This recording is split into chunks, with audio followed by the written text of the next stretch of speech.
right, a war of words is heating up in Washington after former Alaska Governor Sarah Palin slammed the Obama administration at the National Tea Party convention this weekend. Now, in case you missed the governor's speech, here are some of the highlights. Treating this like a mere law enforcement matter places our country at grave risk, because that's not how radical Islamic extremists are looking at this. They know we're at war, and to win that war, we need a commander-in-chief, not a professor of law standing at the lectern. And our president would do well to take note of an observation John F. Kennedy had made once he was in office, that all of the world's problems aren't his predecessor's faults. This was all part of that hope and change and transparency, and now a year later I got to ask those supporters of all that, how's that hopey, changey stuff working out for you? All right, earlier this morning on Good Morning America, it appeared that the governor's speech even caught the attention of First Lady Michelle Obama. Let's take a look.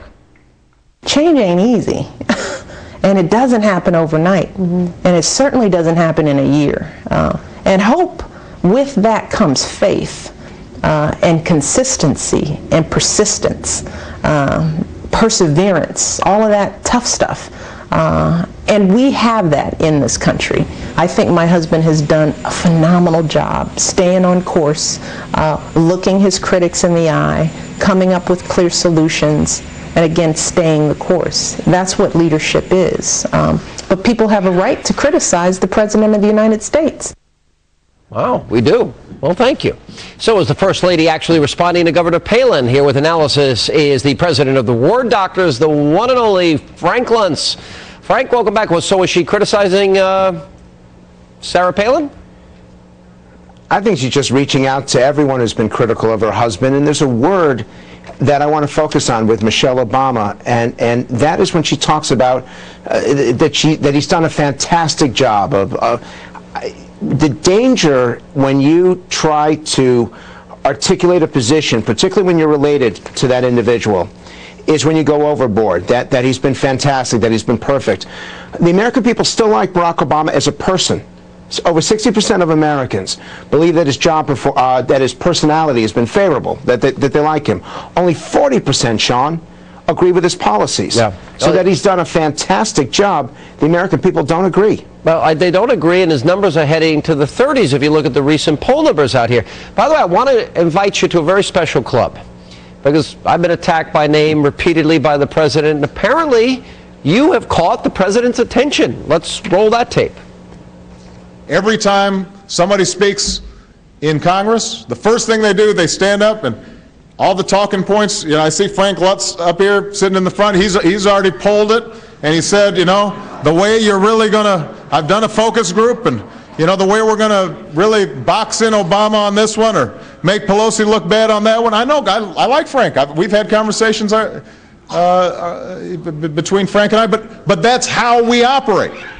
It's all tactics, and it's not solving problems. Ouch. That's an attack, but I didn't know you had this special relationship with the president, Frank. I can't get him to sit down with me. He's not courageous enough to come on this program. How do you get to all these meetings with the president? Well, we've had conversations, Sean, and let's just keep it at that. Well, no, let's not keep it at that. What do you mean? Tactics. Tell me about the conversations. I think everybody wants to know.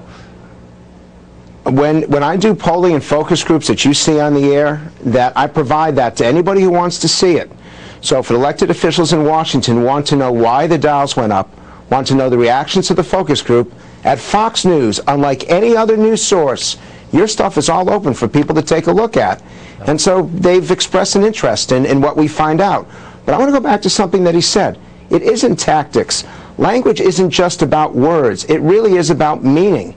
And what upsets me so much about what's happening in Washington is the demonization by the Obama administration to those who legitimately, as Michelle Obama acknowledges, disagree with that administration, that they take it personally, that they become overtly and overly political, and they try to undercut the businesses that are the ones that are actually creating jobs in America and would create even more jobs if they had the regulatory freedom, the economic freedom to actually go out and do what they do best. All right, let's go back to the issue of Sarah Palin. She was on Fox News Sunday with Chris Wallace this weekend, and Chris asked her, you know, why wouldn't you run for president? Let's roll that tape. Why wouldn't you run for president? I would if I believe that that is the right thing to do for our country and for the Palin family. Certainly, I would do so. You're basically saying you will consider it. I think that it would be absurd to not consider what it is that I can potentially do to help our country. I don't know if it's going to be ever seeking a title, though. It may be just doing a darn good job as a reporter or covering some of the current events. But you're going to consider, you're going to go through the process of thinking I about... won't close a door that perhaps could be open for me in the future. Is this why Democrats are so open and vitriolic in their attacks against her? Do they fear her? I think they're nervous about her, not necessarily her candidacy, but those people who support her. And there's a reason why Virginia happened, New Jersey happened, and Massachusetts happened. We had a huge surge in turnout among self-identified conservatives. They had a reason to vote in the election. They wanted to send a message to Washington, and they found an electoral vehicle to do it. I think with Sarah Palin, the reason why her book sold so much, the reason why she continues to pack them in, even though the mainstream media doesn't like her, is because they see something in her that makes them want to participate. The most important trend of 2010 in these first 5-6 weeks is that those who disagree with what's happening in Washington are much more energized, much more likely to vote. And every time you study these polling numbers, Sean, it's not the generic ballot or who you'd vote for. You have to look among those who are energized. Yeah. And among those who are definitely going to vote in November, the Republicans have a significant advantage now. All right, Frank, good points. And actually a poll that we're going to bring up in our panel next. 75% of Americans have a positive approval rating of the Tea Party movement. So we'll get to that. I think it dovetails nicely into what you said. Frank, welcome to the club. And tell the president I said hi and to come on the show. You can be the ambassador to bring us together, and I'll buy him a beer and I'll pay for it in the spirit of spreading the wealth. Sean, I'm a lot of things, but a diplomat, I'm not. Well, all you have to say is Mr. Hannity extended an invitation the next time you, quote, chat with him. Anyway, good to see you, Frank. You got it, Sean.